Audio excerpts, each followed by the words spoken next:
that which cannot be hit, that which cannot be killed. The Dax were an elite fighting force that served the Orokin as their soldiers, bodyguards, and even commanders.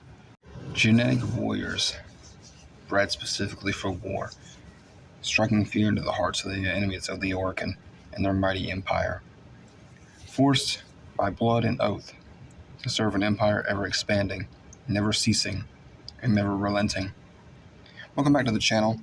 My name is Vault0. I am your host. I make daily Warframe content, and today we're going to be diving into the Dax, their role in the Orokin Empire, as well as the Kingdom of Duviri, the Dax that reside in there, such as the Mad King Dominus Thrax. We'll also be taking a look at the most popular and most well-fleshed out Dax that we know of, and that being Teshin. With that out of the way, let's go ahead and dive on in. We begin with the Kingdom of Duviri, an open world region within the Void, ruled by the tyrannical yet childish Dominus Thrax. His moods and emotions directly influence the land. It was originally the fictional setting of Aurelia Andrade's storybook, The Tales of Duviri, created as an emotional regulation in the event of void exposure anywhere within the Orokin Empire. The kingdom was manifested by the Drifter, inadvertently of course, via conceptual embodiment, as a result of his emotional anxieties and trauma following the Zerament and Zero's void jump accident. The Drifter initially used Duviri as a refuge from the insanity that was the Void. However, as the Drifter grew older and outgrew the stories, he eventually wished to leave. Dominus Thrax will be insulted by the Drifter's attempts to leave Duviri, and he has him executed continuous times, loop after loop, causing the Drifter to become apathetic, and even forgetful that it was he, of all people, to create the Duviri kingdom to begin with. According to the resident archivist, Duviri used to be much larger, but several islands have been lost, either destroyed by Dominus Thrax, or have mysteriously vanished to the void. Duviri is a large open world, primarily consisting of disconnected floating islands, hills, and caves. The color of the landscape will change based on Thrax's mood. For example, the sky may be red if he's angry, or green if he's envious. The presence of the islands also vary with his mood. Dominus Thrax, the Mad King of Duviri, rules his kingdom with an iron fist. Literally, due to his uncontrollable emotions, Thrax is able to warp the fabric of reality within Duviri.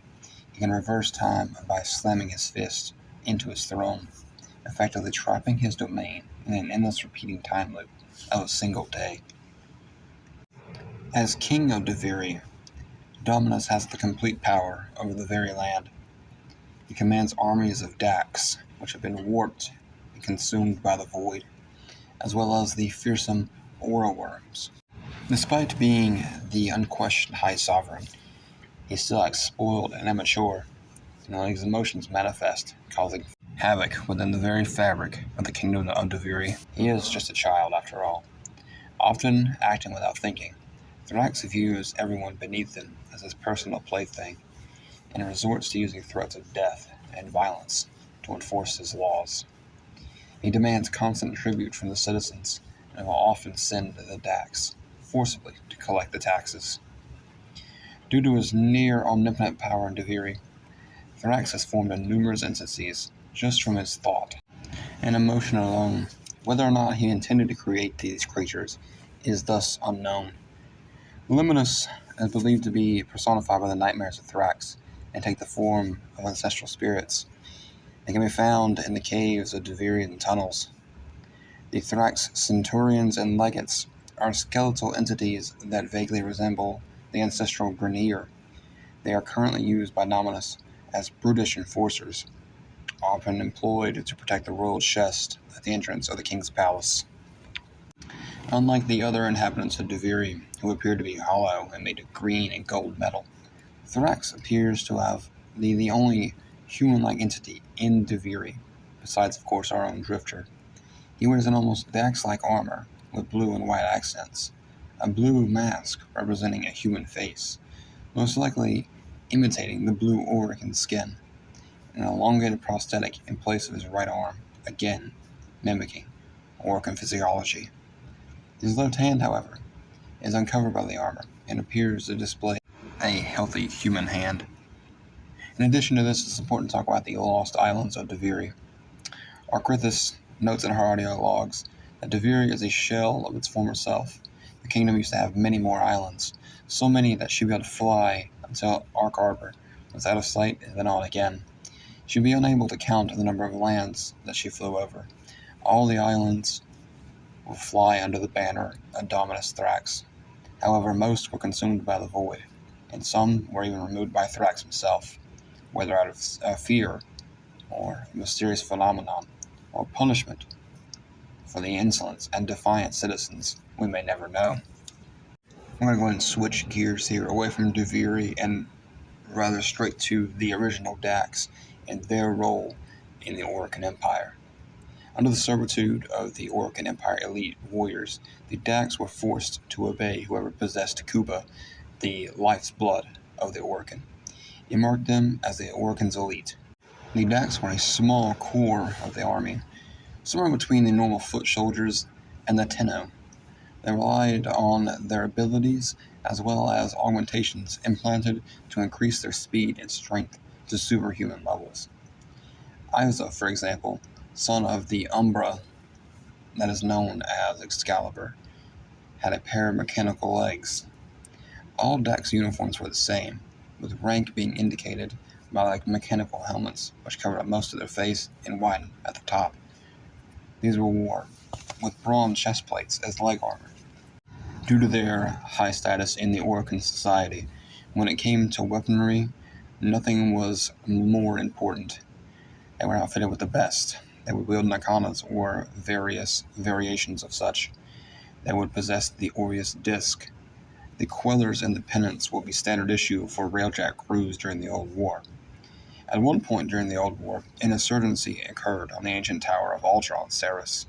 A Dax battalion was sent in by the Orcan as an attempt to recapture the tower. However, the tower's defenses proved to be impenetrable to the battalion. Gauss would be called in to quell the insurgency. With his immense speed, he blitzed through the tower and was able to reclaim it. Near the end of the war, as seen in Era's Quest, a female Dax, known as Vizaria, was seen at the tower, wearing silver armor instead of bronze and also wielding an Orbeus disc, indicating that all Dax perhaps had them. The Dax were present at the fall of the Orcan, but most of them were killed during or after it, being no real match for the Tenno, of course. The only known survivors were Teshin and Vizaria, though it is unknown how they survived. Teshin formed the Conclave in an attempt to train and preserve the fighting ability in honor of the Tenno through his ideals that clashed with the Lotus. Vizaria resides in Maro's Bazaar as a vendor, retired from fighting and selling prime gear to the Tenno. In the corrupt ancient synthesis imprint, a Dax known as Mintz was involved in fighting off the infestation. This was just before the fall of the Orcan Empire, as the Tenno were mentioned as the betrayers. In this, he was a friend and bodyguard over the Orcan Lorist, known as Quintella. He commands a group of unknown bodyguards, possibly also Dax, but most likely Grenier or corrupted. He ultimately beat back the infested, but all the other guards died. If you guys have made it this far, I really appreciate you guys for watching. I want to take a brief minute of your time to talk about something really exciting for the channel, and that is channel memberships. We recently unlocked memberships, and that is really cool. I really appreciate you guys for helping me reach that milestone. With the memberships, you will get exclusive perks such as member-only videos, member-only polls, so you really get a good hand in deciding on what kind of content we're going to be exploring next. There's early access for members. There's also behind-the-scenes updates for the channel, pictures and videos, things like that. Custom stickers, custom emojis. Memberships start at $2.99 a month and go up to $9.99 a month. So if you guys are interested in joining that, interested in supporting the channel, I really appreciate it. It'll help upgrade my sound equipment, my recording equipment, cameras, things like that. But if it's not something you guys can afford right now, completely understand. And as always, your viewership is more than enough for me. Let's dive back into the lore. I want to dive into Teshin's personal backstory and lore briefly. And I say briefly because there's not a whole lot to dive into that we know of, which is insane to me. 13 years into the game, and this man is still a mystery. I think that's one thing that makes people gravitate towards him. Teshin is the Conclave Master who can be found in the Conclave Halls and the Relays. He is responsible for the management of the Conclave PvP system. He does this to help us sharpen our skills to fight against our own worst enemies, our own greatest adversaries, ourselves. Strengthening iron with iron to prepare for the imminent sentient invasion. If you've already finished the new war, then you are already past this point, and you have already beaten back the sentient invasion. Congratulations. He, of course, is one of the only two survivors from the fall of the Orcan Empire. He did not enter cryosleep, and how he has remained alive for so long is a mystery, although I do have my theories that he may have ingested Kuva. He blames the fall on the Orcan, on the Lotus. He led the Tenno to a place of complacency, like Oxion. It is during the War Within, upon our arrival at the Kuva Fortress, that we observe that due to his Dax soldier status, he is biologically programmed not to disobey those with Orcan blood. So he has to follow the orders of the Grenier Queens, for they hold the Kuva scepter. One of the only other things we know for sure about Teshin is that he has a long-lost love that presumably died during the Old War. However, that is not confirmed. Her name is Valaria, and she's mentioned in the New War DLC, in which Teshin is attempted to be veiled by both Ballas and the Sentient Era. Unfortunately, these are all the things we know about Teshin. His background is relatively obscure. Even after all these years, he is a man shrouded in mystery. I did want to take a second to talk about Duviri and how much I love its content and the idea of the Kingdom of Duviri. I'm most likely going to do a separate video, another lore video about Duviri itself and its king, Dominus Thrax. There's just a lot to dig into there. I just think it's so interesting that we, as the player, or the drifter more realistically, actually created Duviri and were itself the kings of Duviri, manipulating the terrain and the very fabric of the dimension, only to turn around and hand it over to Dominus Thrax with no memory that we've even done it. But I really appreciate you guys for watching. I hope you enjoyed the video. Make sure you smash that like button. Perhaps even sub to the channel. We'd love to have you here. Join us next time in our next lore video while we discuss Granum Parvos and his goals for the Sol system.